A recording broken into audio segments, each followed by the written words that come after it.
Bagong unit team sa 2028 elections, yan ang pinalulutang ni dating Senador Antonio Trillanes. Ayon sa dating Senador, dapat magkaisa ang kakampinks at PBBM supporters para matalo ang mga Duterte. Pero ayon kay Senator Rizon Tiveros, pag-iisipan nila mabuti kung may lalapit sa kanila at mag-alok ng pakikipag-alyansa.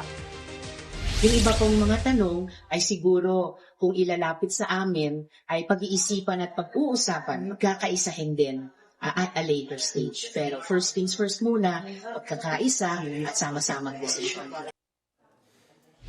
Sa panayam naman ng Let's Talk with Pia Ontiveros ng The Pod Network Entertainment, nauna nang sinabi ni Senator Risa na gusto niya magkaroon ng malakas na pambato ang oposisyon.